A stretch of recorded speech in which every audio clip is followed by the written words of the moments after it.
c'est Géco Reptile. Aujourd'hui, on se retrouve pour un petit vidéo spécial où je vais vous présenter tout simplement mes achats à l'animalerie. Donc, premièrement, j'ai acheté des grillons que voici. Donc, je vais le tasser un peu. Donc, je me suis procuré des grillons. Comme vous pouvez voir, il y a une petite cachette qui est en plastique.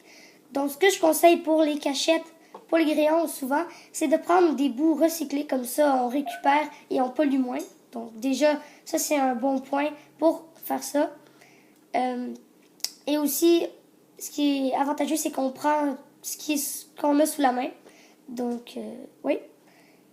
Donc, cette cachette-là, en fait, c'est un bout de plastique de boîte de biscuits que j'ai découpé avec, comme par exemple, j'ai fait une petite encoche, comme on peut voir au centre, pour que le grillon puisse circuler, quoique souvent il essaie de se faufiler en dessous, mais bon.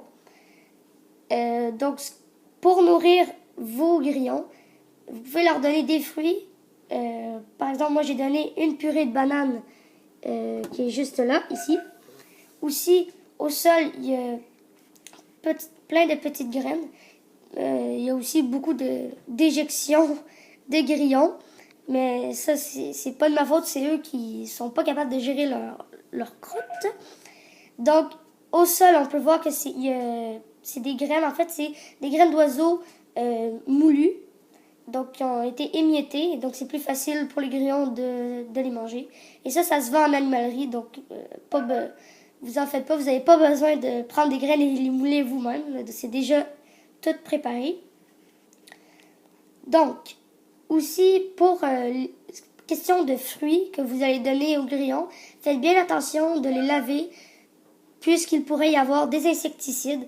Et donc, vous ne voulez pas tuer vos insectes ou les contaminer. Donc, pour une banane, c'est assez simple. Vous prenez la banane, vous n'avez pas besoin de nettoyer. Par contre, si vous prenez par exemple une pomme, veillez bien à nettoyer votre pomme. Et si vous souhaitez vraiment pas que vos grillons meurent, je conseille même de peler la pomme.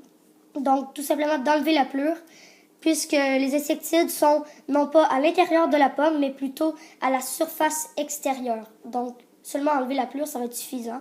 Et leur donner des petits corps de pommes, ça va être assez. Par contre, aussi, veillez bien à changer la nourriture à chaque jour pour pas qu'elle ne pourrisse. Par exemple, la purée de banane qu'il y a juste ici, eh bien, je l'ai préparée ce matin. Et donc, il va falloir que je la change demain ou même peut-être ce soir. Je vais voir. Donc, ça, il faut faire bien attention à ne pas l'oublier parce que ça pourrait pourrir. Ça m'est déjà arrivé une fois et c'était pas très joli, pas très amusant à nettoyer. Aussi, je me suis procuré des verres à farine. Donc, juste ici. Par contre, là, je sais sur mon pot, c'est écrit eau pour grillon, mais j'ai pris un autre plat pour les mettre à l'intérieur. Par contre, ils bougent pas, donc c'est parce qu'ils sont morts, en fait.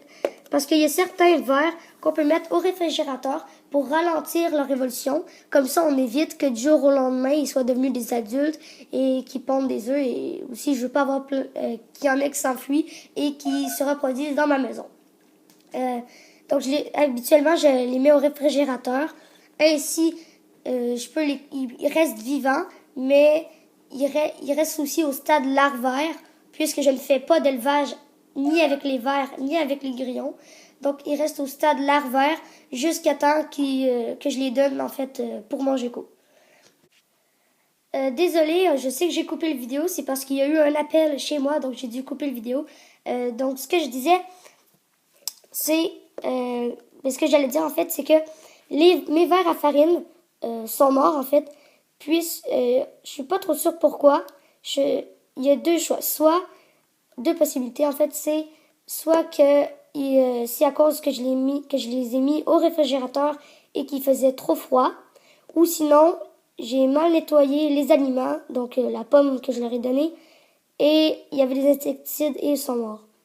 Ça m'étonnerait que ce soit le froid, puisqu'ils sont plus gros, ils devraient être plus résistants que les verres à farine normaux, qui, eux, lorsque je les mettais au réfrigérateur, survivait pendant au moins 3 semaines.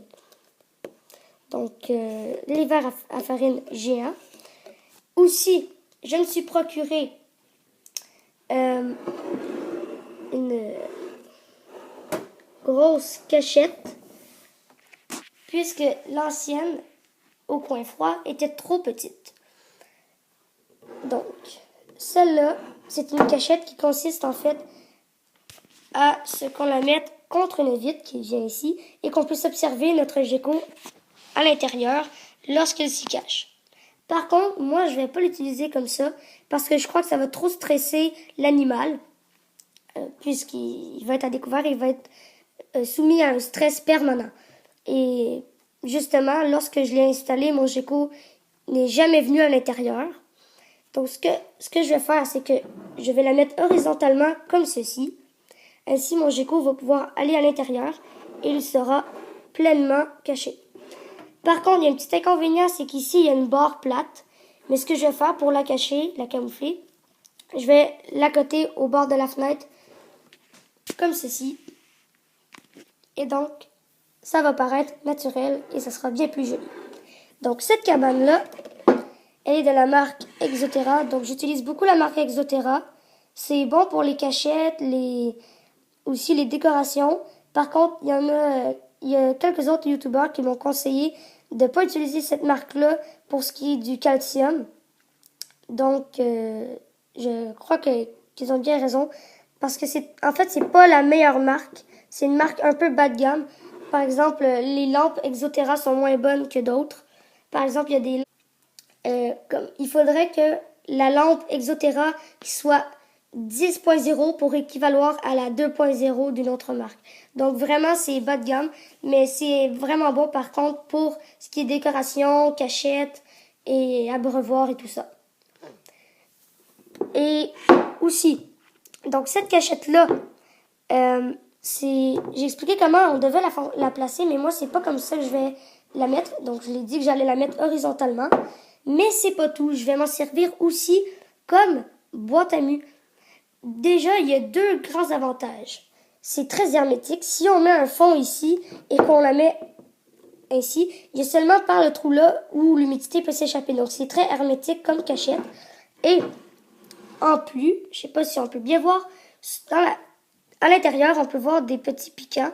En fait, c'est une reproduction de petits cristaux. Donc, c'est comme si c'était une pierre volcanique. Et ça, c'est rugueux. Donc, mon gecko, lorsqu'il va vouloir muer, va pouvoir se frotter la peau dessus cette texture rugueuse.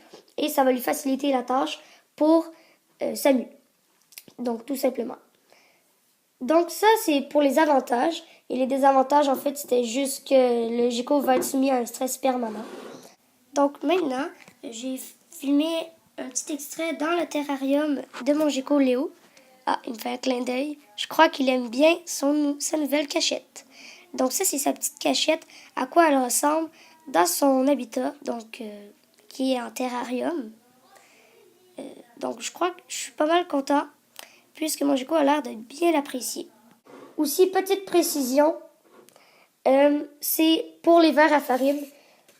Il faut pas en donner trop au gecko, parce qu'ils sont vraiment nutritifs et bien gras. Donc, si vous en donnez un, il va falloir attendre 3 jours minimum pour lui en donner un second. Donc, c'est pas le genre de verre qu'on en donne 3 ou 4 comme les grillons. Vous allez plutôt en donner un seul et au minimum attendre 3 jours avant d'en donner d'autres. Donc, merci d'avoir écouté cette vidéo. C'était une petite vidéo spéciale. J'espère que j'en fasse d'autres prochainement. Donc, merci d'avoir écouté cette vidéo. Merci d'écouter mes vidéos et de me suivre sur ma chaîne. Donc, n'hésitez pas à vous abonner et à liker. Ça va toujours faire plaisir. À la prochaine!